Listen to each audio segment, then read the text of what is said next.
back to another session of disaster management. In the previous video, we discussed about one of the factors of disaster, that is hazard. I will provide the link in the description. Those who didn't watch it, please watch. In this video, we talk about the other two factors of disaster, that is the risk and vulnerability. Risk. Risk is the expected damage or loss due to the combination of vulnerability and hazards. People are considered at risk when they are unable to cope up with a hazard.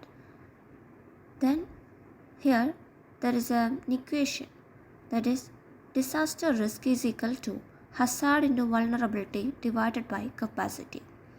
The relationship of each of the three variables that define risk, that is the hazard, the elements exposed and the vulnerability. These are of equal value.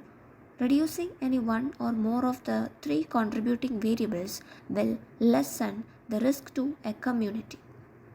When hazard and vulnerability are high, it will cause disaster, but when the capacity is present, it will decrease the impact. Hence, to reduce the risk of a disaster, that is, there are two ways: decrease the vulnerability of a community and increase the capacity of a community. Vulnerability. It is the extent to which a community, structure, or a geographic area is likely to be damaged by the impact of a particular hazard on account of its nature, construction, and proximity to a disaster-prone area. It definitely affects different population in a different manner. For example, in a coastal community, there is a chance to experience cyclone-induced flood.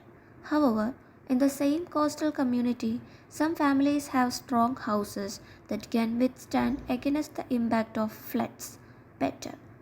Others have their houses destroyed by floods because of their poor savings and innovations. Vulnerability can be of varied types. First one, physical vulnerability. It is depending on the physical location of a people at a risk, technical capacity of buildings and infrastructures. It varies according to construction techniques, materials used, and location. Economic vulnerability. Poor people are considered to be more vulnerable as their houses are built of weak materials and in dangerous areas. They do not have any safety. They lose the essential equipment of their daily life. Social vulnerability. Some sections of the population are more vulnerable than others, like women, children, elderly, physically and mentally challenged, and those depend on critical facilities. Other types of vulnerability. Some other types of vulnerability have also been identified by environmental vulnerability, cultural vulnerability, political vulnerability, etc. Then, what is disaster? Disaster is an undesirable occurrence resulting from forces that are largely outside human control.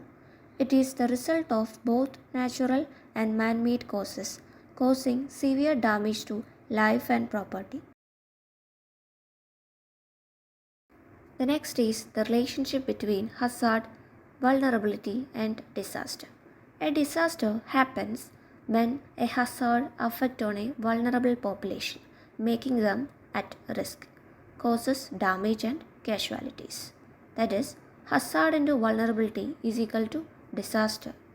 There are three situations. First one, when the extent of hazard and vulnerability is low, the resulting disaster will also be of small magnitude.